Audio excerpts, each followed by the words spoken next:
રમાડ વનરાવનની વાટમાં કાનોડા રાસ રમાડ વનરાવનની વાટમાં દાસ શંકરનો સ્વામી સાંભળ્યો દાસ શંકરનો સ્વામી છે સાંભળ્યો દાસ શંકરનો સ્વામી સાંભળ્યો દાસ શંકરનો સ્વામી સાંભળ્યો જ્યોતિમાં જ્યોતિ મિલા વનરાવનની વાટમાં જ્યોતિમાં જ્યોતિ મિલાવ વનરાવનની વાટમાં જ્યોતિમાં જ્યોતિ મિલા વનરાવનની વાટમાં જ્યોતિમાં જ્યોતિ મિલાવ વનરાવનની વાટમાં વનરાવનની વાટમાં ધર્મજીના ઘાટમાં વનરાવનની વાટમાં જમનાજીના ઘાટમાં વનરાવનની વાટમાં જમનાજીના ઘાટમાં વનરાવનની વાટમાં જમનાજીના ઘાટમાં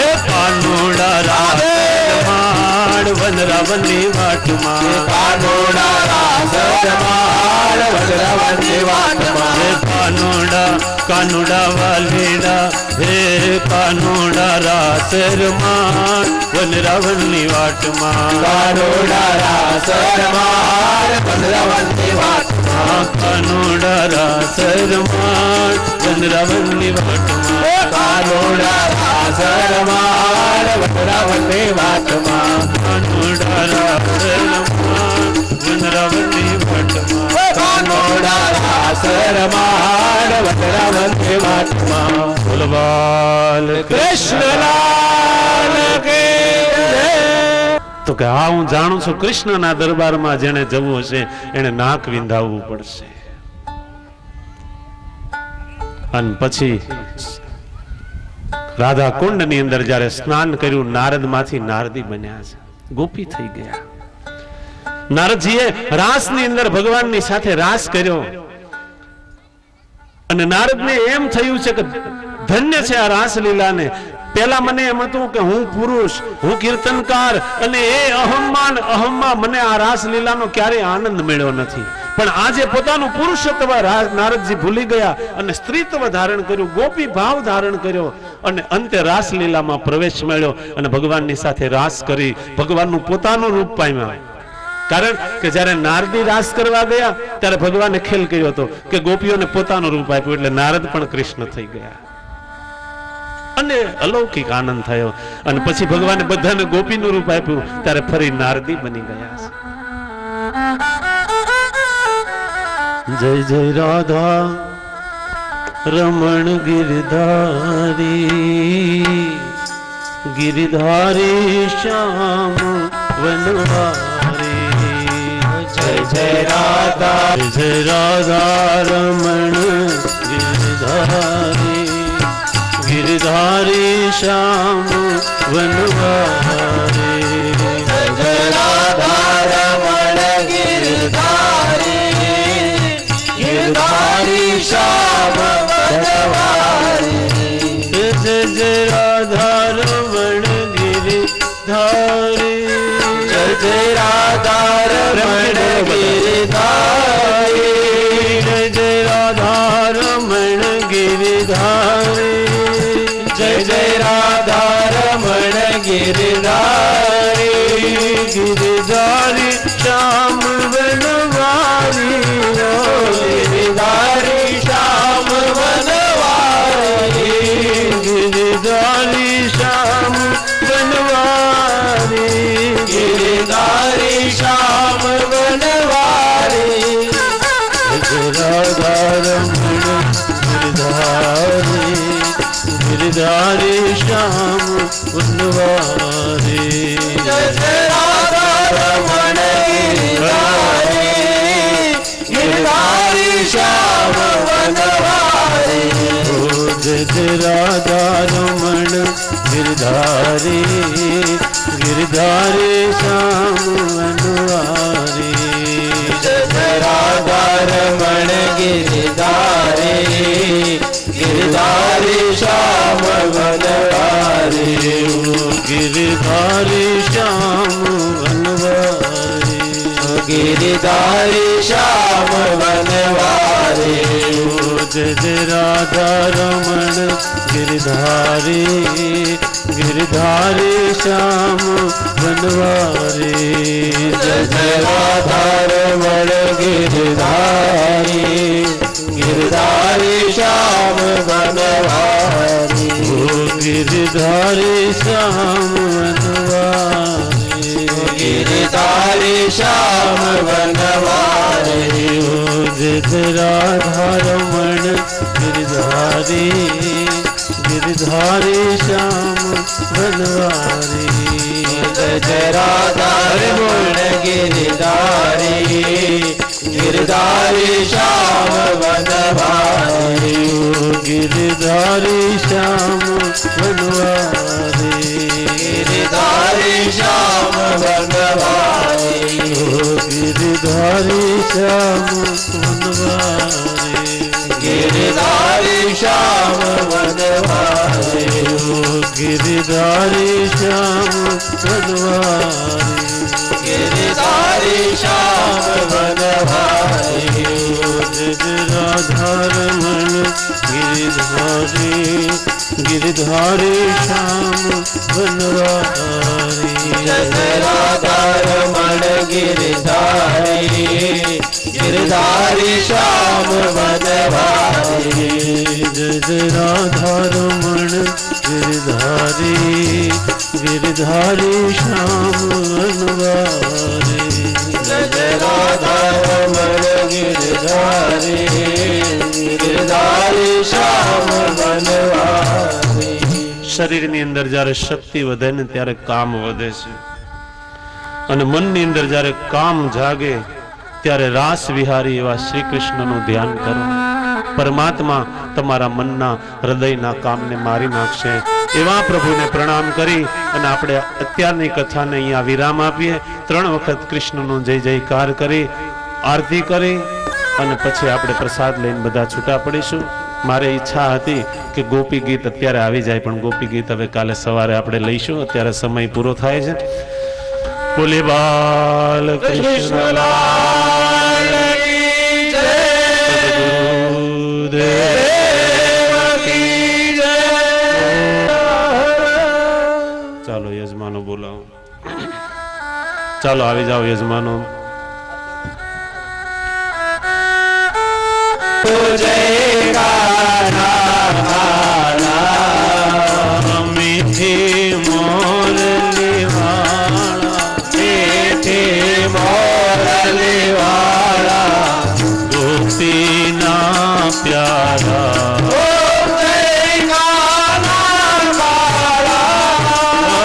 કામણ ગારા કાન કામણ ભોગીદા પ્રભુ કામણ ભોગીદા માખણ ચોરે માખણ ચોરી મોહન ચોરી લીધા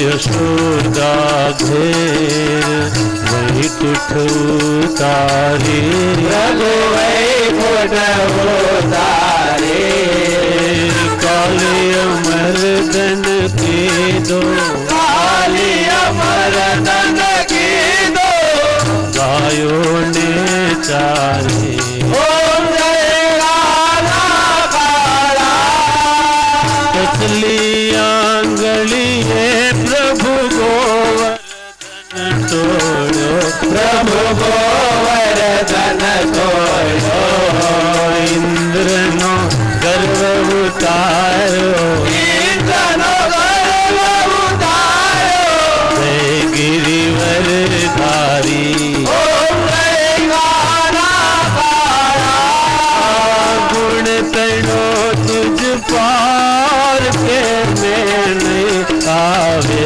પ્રભુ દે મેં નહીં આવે મેતી વેદ પુકારે પુનીત ગુણ ગાવે જય કાના કાળા પ્રભુ જય કાના કાળા પ્રભુ નટવર નંદલાલ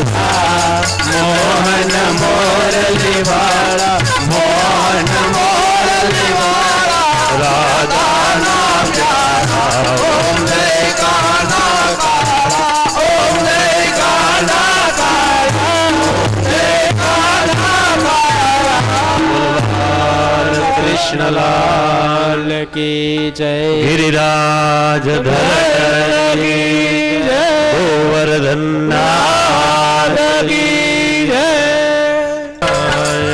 ओम नमो भगवते वासुदेवाय ओम नमो भगवते वासुदेवाय ओम नमो भगवते वासुदेवाय वासुदेवाय हरि वासुदेवाय वासुदेवाय हरि वासुदेवाय वासुदेवाय हरि वासुदेवाय वासुदेवाय हरि वासुदेवाय ओम नमो भगवते वासुदेवाय ओम नमो भगवते वासुदेवाय ओम नमो भगवते वासुदेवाय ओम नमो भगवते वासुदेवाय वासुदेवाय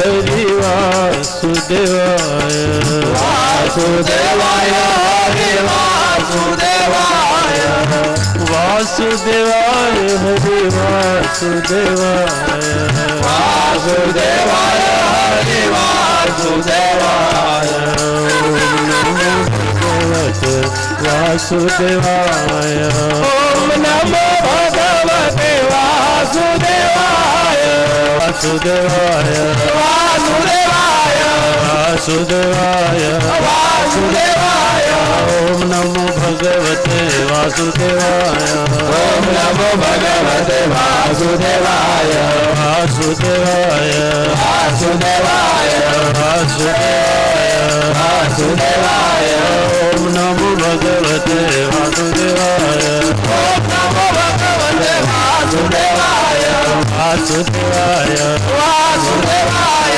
वासुदेवाय वासुदेवाय ओम नमो भगवते वासुदेवाय ओम नमो भगवते वासुदेवाय ओम नमो भगवते वासुदेवाय ओम नमो भगवते वासुदेवाय बोल बाल कृष्ण लाल की जय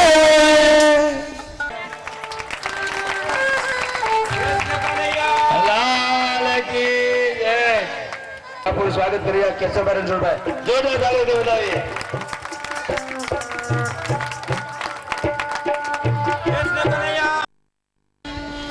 कृष्ण गोविंद गोविंद गोपाला कृष्ण गोविंद गोविंद गोपाला कृष्ण गोविंद गोविंद गोपाला कृष्ण गोविंद गोविंद गोपाला जय मुरली मनोहर नंदलाला जय मुरली मनोहर नंदलाला जय मुरली मनोहर नंदलाला जय मुरली मनोहर नंदलाला कृष्ण गोविंद गोविंद गोपाला कृष्ण गोविंद गोविंद गोपाला कृष्ण गोविंद गोविंद गोपाला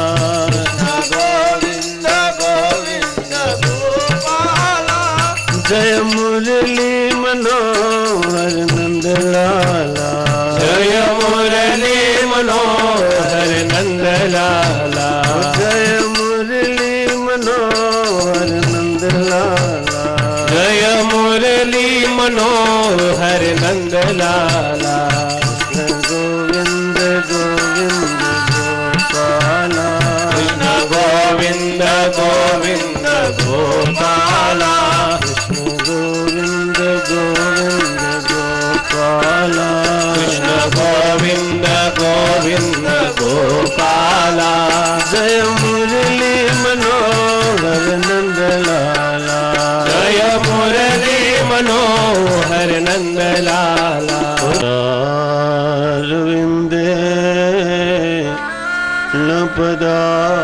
लपदारविंदम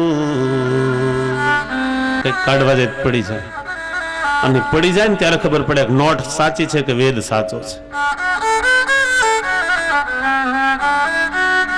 કેવળ વેદાંતના વાક્યો પોપટની જેમ મોઢે બોલવાથી નોટની ચિંતા હળવી નથી થતી. વ્યવહાર કરવો પડે છે, વ્યવહાર છૂટતો નથી, પણ વ્યવહાર કરવામાં મર્યાદા રાખવી જોઈએ, વિવેક રાખવો જોઈએ. મનને વૈરાગ્ય રૂપી લાકડીથી મારો, વૈરાગ્ય હોવો જોઈએ. ગ્રસ્થ ક્યારે અતિ આસક્ત ન થાય. ગ્રસ્થની ગાદી શુદ્ધ નથી, એનું કારણ એ છે ગ્રસ્થ આસક્ત બની જાય. એક રાજા હતો, ક્યાં ગયો હતો તો કહેતો હતો ને, બળદનું રૂપ ધારણ કરીને આવ્યો હતો, એમને અણી નાખ્યો છે. એ પછી કેશી દૈત્યને અણ્યો, જે ઘોડાનું સ્વરૂપ લઈને આવ્યો. પરમાત્માએ એમનો હાથ એના મુખની અંદર નાખી દીધો અને હાથ એવો વધ્યો, પેલો ગુંગળાઈને મરણ પામ્યો.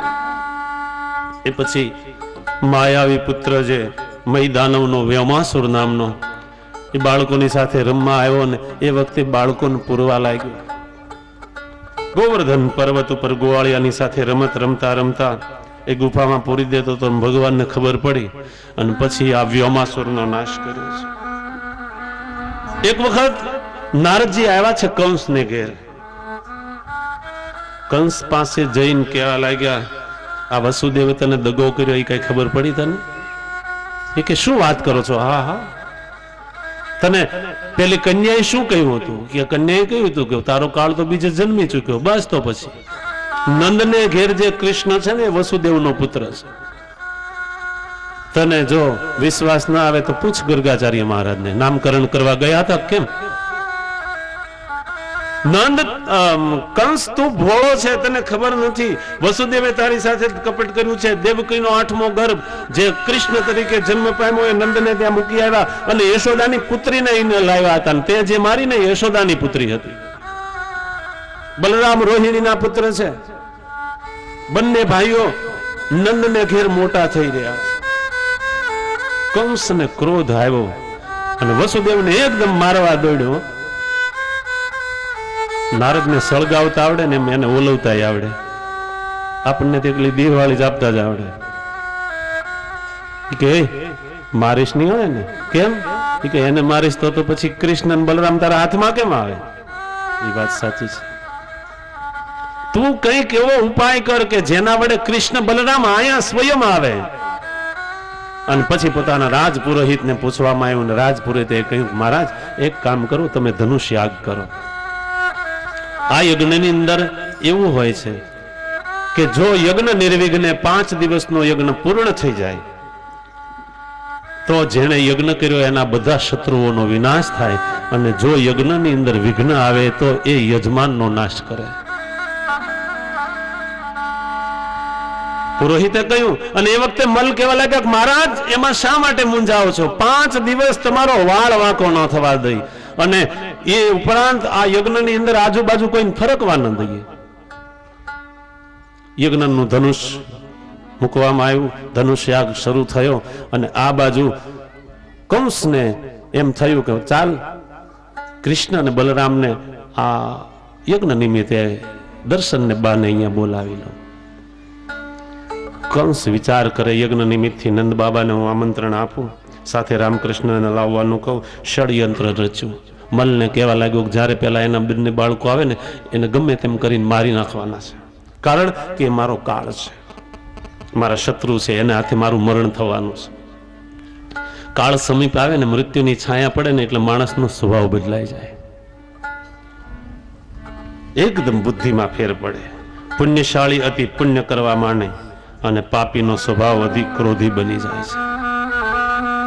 રામકૃષ્ણને બોલાવવા છે પણ કોને કામ સોંપવું કોઈ ધ્યાનની અંદર આવતું નથી. છેવટે દ્રષ્ટિ પડી અક્રૂરજી ઉપર. આવ્યો પાસે, કાકા એક કામ ન કરો? શું? તમે જાઓ અહીંથી નંદના ગોકુળની અંદર, મારો સુવર્ણનો રથ લઈને જાઓ, આપણે ધનુષ યાગ કરીએ છીએ એમના માટે થઈ, અને તમે એમના બંને દીકરાઓને અહીંયા બોલાવી લાવો. તમને ખબર છે કે મારો કાળ છે, મારે હાથે એનું મરણ, એના હાથે મારું મરણ છે. કંસ આજે મૃત્યુને બોલાવે છે. મનુષ્ય જ્યારે મૃત્યુને બોલાવે ને ત્યારે જ મૃત્યુ આવે છે. કંસને જાણે કે આજે મરવાની ઉતાવળ થઈ, પોતાના કાળને નોતરું દેવા માટે થઈ અને અક્રૂરજીને મોકલે છે. વધારે જીવવાની કે જલ્દી મરવાની આશા મનુષ્ય ન કરવી. ક્યારે મરીશ એનો પણ ક્યારે વિચાર ન કરવો. કારણ કે જાતસ્ય હિ ધ્રુવ મૃત્યુ, જેનો જન્મ થયો ને તરત એનું મૃત્યુ નિશ્ચિત થયેલું હોય કે આ કેટલું જીવશે, કેવા કર્મો કરશે, એના વિધાતાએ લેખ માંડી દીધેલા હોય છે. ક્યારે એ જાણવાની કોશિશ ન કરવી. અને આ બાબત વ્યાસના શિષ્યનું એક સુંદર દ્રષ્ટાંત છે. વ્યાસને શિષ્ય પ્રિય, જેનું નામ દાસ, એ દાસ એક દી વ્યાસજીને એમ કહેવા લાગ્યો કે મહારાજ શું છે, મારું મૃત્યુ ક્યારે છે? વ્યાસ કહે એ બધું વિધાતાના હાથની વાત છે, એ બધું તારે વિચારવાનું શું કામ છે? તું તારું કામ કરે જા. તો કે નહીં મહારાજ, હું તમારા જેવા સમર્થ પુરુષનો શિષ્ય અને મારા ઉપર કેટલી જવાબદારી હોય. મને ખબર હોય કે મારું મૃત્યુ આ સમયે છે તો મારે બીજા જે કઈ કાર્યમાં વિલંબ રાખતો હોય તો વિલંબ ન કરું ને, જલ્દી કાર્ય પૂરા થઈ જાય.